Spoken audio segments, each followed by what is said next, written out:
Denise Roca Cervat es académica e investigadora en ecologías feministas y epistemologías del sur. Su trabajo articula prácticas comunitarias de cuidado, agua y vida, con propuestas políticas transformadoras desde los territorios.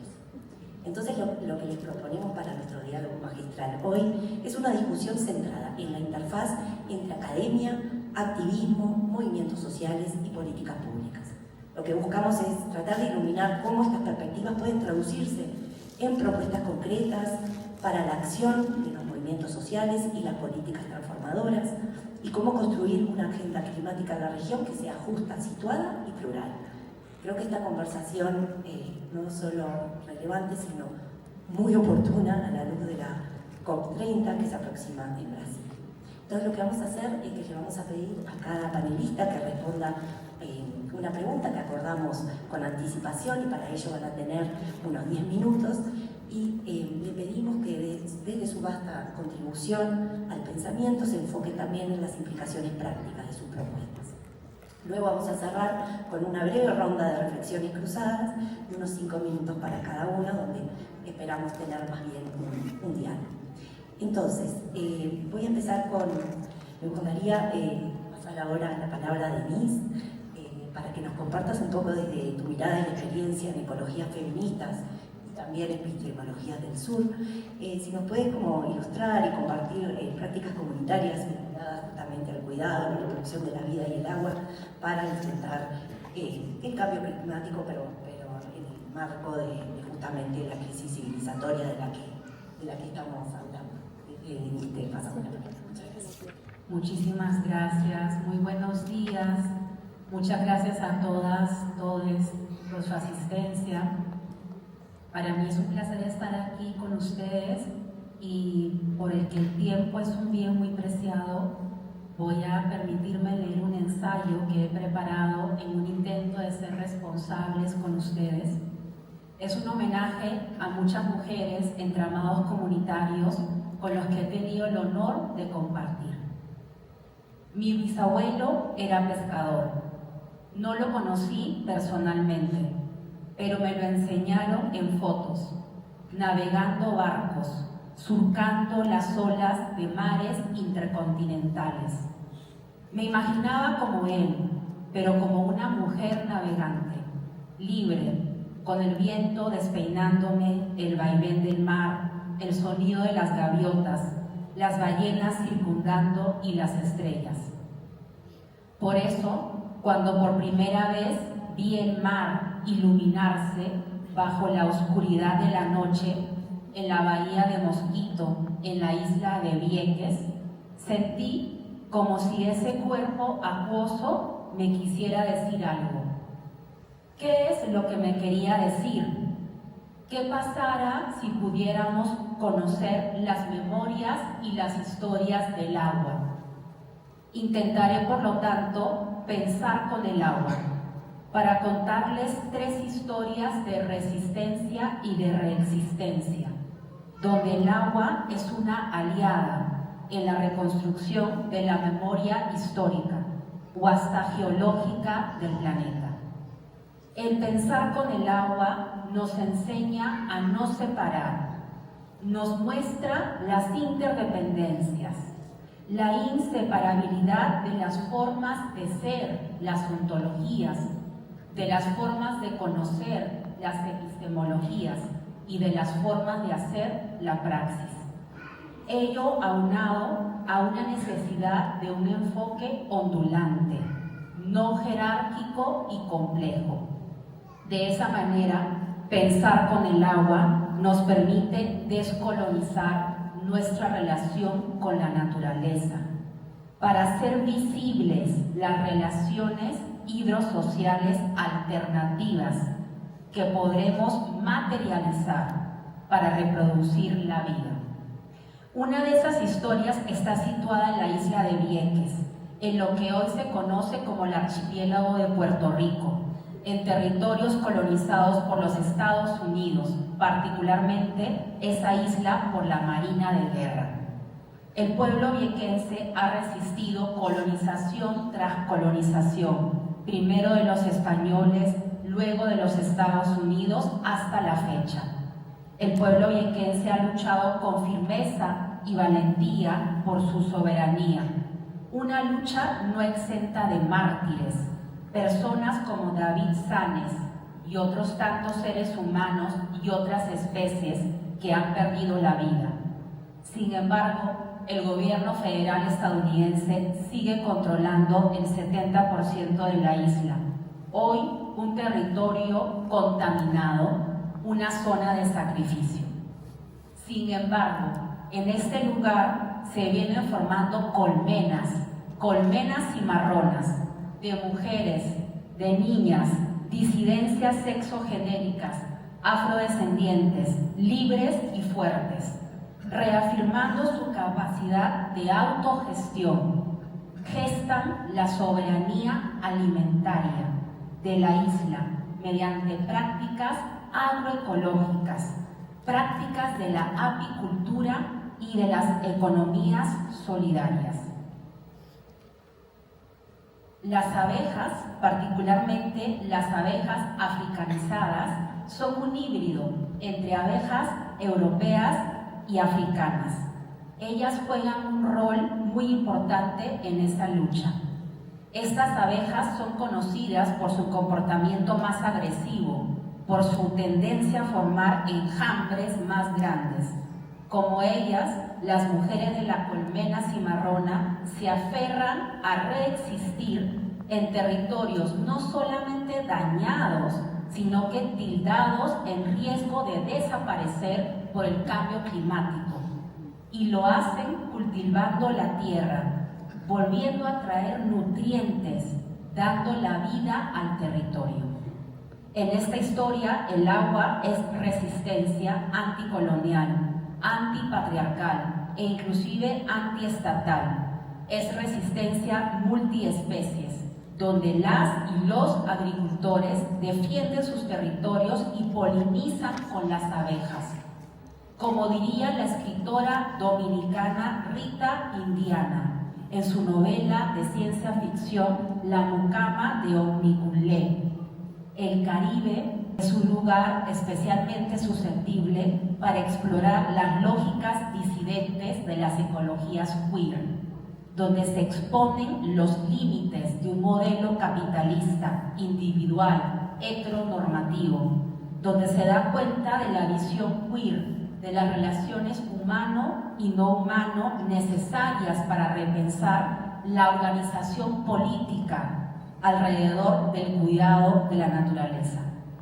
Del mar navegamos hacia los ríos del Río Grande de la Magdalena, en lo que hoy se conoce como Colombia. Llegamos en lancha al río Samaná, antes de desembocar al Magdalena. Ahí pasamos la noche en un hospedaje ribereño y conocimos a Daisy, una madre cabeza de hogar que optó por regresar a su territorio luego de haber sido desplazada por el conflicto armado, convirtiendo su hogar en un hospedaje en donde les enseña a los huéspedes su amor por el río, la pesca y la cocina ribereña. En este paraje, la cultura de la pesca es crucial, es una forma de vida, de subsistencia y es una relación con el río. Esta cultura anfibia, como diría Orlando Falsborda, no se limita solo a los pescadores, que también son mujeres, sino también a todas las personas alrededor de la pesca, a los campesinos, mujeres encargadas del cuidado y de la reproducción de la vida. Mujeres como Daisy nos enseñan que el cuidado no debe ser entendido en el ámbito doméstico solamente o liderado por mujeres, sino que es una responsabilidad social compartida. Ella, en conjunto con sus hijos, otros familiares, inclusive varios animales y una bella cascada, sostienen la vida en ese lugar. Ello implica, como mencionan Nina Lorena Navarro y Raquel Gutiérrez, evidenciar la relación de interdependencia, la capacidad política y colectiva del cuidado, que se comparte a través de trabajo y haceres cotidianos que sostienen la reproducción de la vida.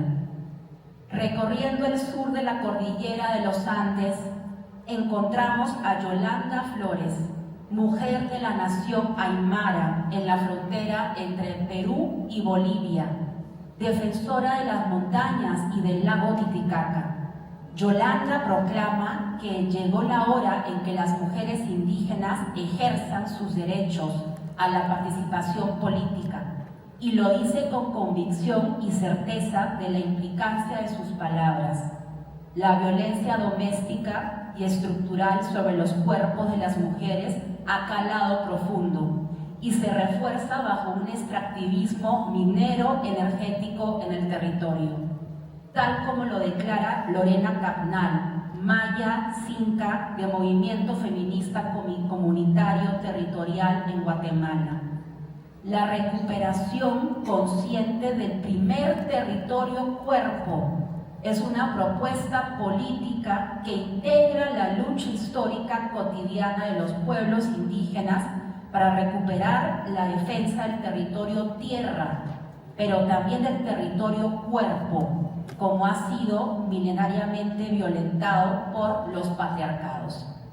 En ese sentido, cuando Yolanda protesta contra la implementación de un proyecto de minería a gran escala en su territorio y su preocupación por la contaminación del agua y la disminución de esta, lo hace como una reivindicación histórica, anticolonial, antipatriarcal y antirracista.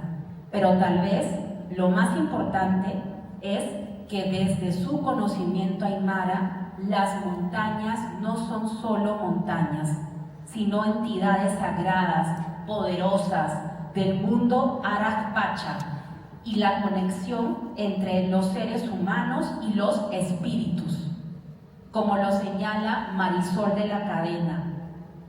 El pueblo andino no separa gente de territorio.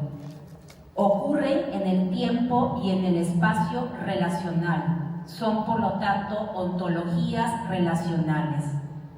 Todas estas historias del agua nos invitan a recuperar la noción de ser parte de una trama de la vida, que, como diría Raquel Gutiérrez, no está exenta de conflictos, de contradicciones, de tensiones, inclusive una trama de la vida de multiespecies, feminista, anticolonial, que no admita nuevas dicotomías cerradas.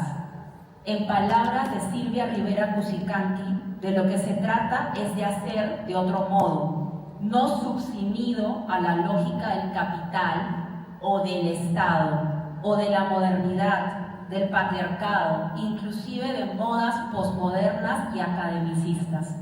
Somos, en este sentido, hidrocomunes, con diferencias profundas, inevitables en nuestras trayectorias, nuestras formas de habitar, de ser, pero también compartimos las aguas de nuestros cuerpos. El agua nos enseña sobre la política de la diferencia. Somos seres distintas, pero en relación, ontologías relacionales.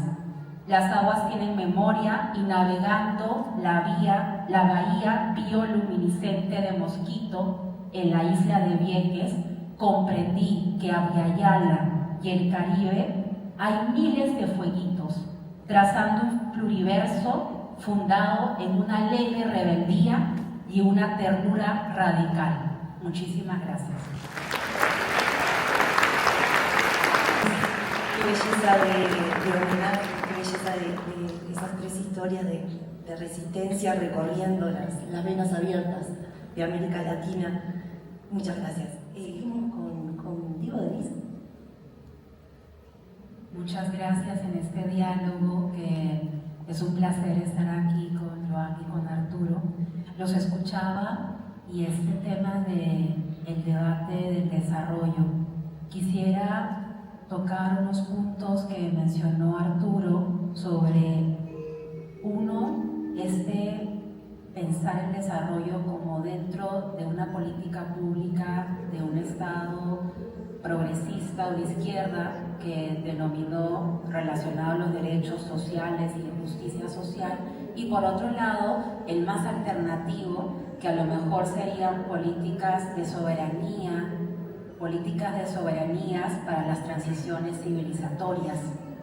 Y en ese sentido voy a traer a colación dos ejemplos, ya que me han provocado a que pueda pensar ejemplos concretos de políticas públicas dentro de ese Estado social de derecho.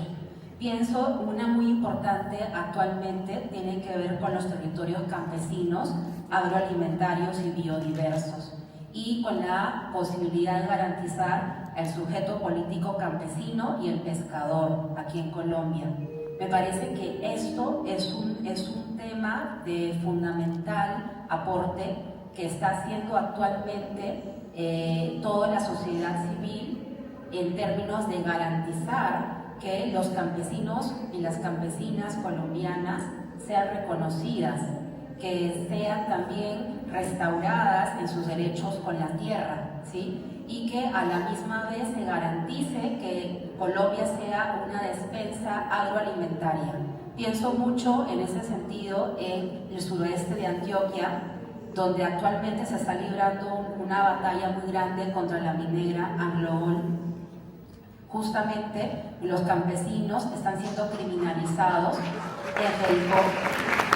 Hay 11 campesinos, unos de 80 años, de todas las edades, campesinos criminalizados por la empresa por defender sus tierras.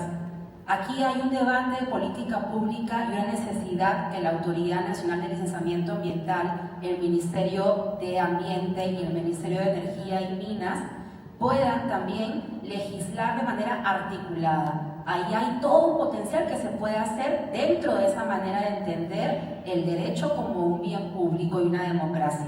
También quisiera referirme, por otro lado, a la innovación de la naturaleza como sujeto de derechos.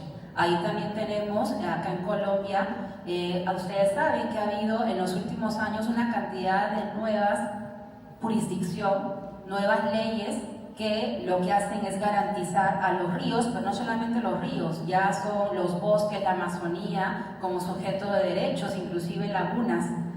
¿Qué va a pasar con toda esta legislación? Esto es una innovación que está creando nuevas formas de derecho, y aquí animo a los estudiantes de las escuelas de derecho a que sí es importante que sean creativos, que puedan construir nuevos derechos pluriversales, derechos que impliquen de manera creativa que podamos convivir en medio de esta diversidad de la reexistencia de las naturalezas. Ahí también creo yo que hay un camino por hacer es más, yo considero que está entre las fronteras de un derecho público social garantista y una política de soberanías.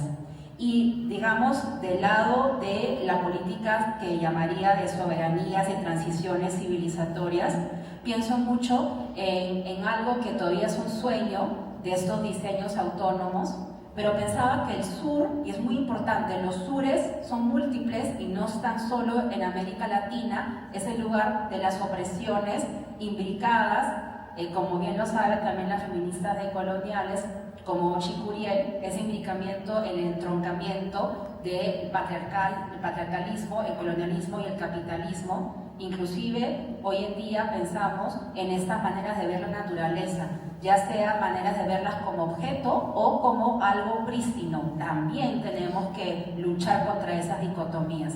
Pensaba en un proyecto que hace poco leí en Inglaterra, desde los estudios de ciencia y tecnología, y aquí ya cojo a filósofas como Isabel Stengers, como Viviane Desprez, otros filósofos de esto que llamamos Francia, por ejemplo, que también nos ayudan a pensar con otras especies. Propone este proyecto pensar un diseño de política pública con otras especies. ¿Qué pasaría si pensáramos donde cuando gestionemos el agua o gestionar naturaleza, que tengamos en cuenta lo que está pasando con las aves, lo que está pasando con los peces, y que los peces, las aves y el ser humano también estén envueltos en un fractal de complejidad? Creo que hay mucho por hacer y que tenemos que como academia estar a la altura también de estos debates. Por último, decir que hay un asunto con la academia que también es clave, que no quería dejar de decir, que cuando estamos habitando, como yo no estoy, universidades, debemos siempre de dentro de la universidad abrir, criticar, problematizar y todo el tiempo hacer posible que ahí dentro habiten muchos otros mundos. Muchas gracias.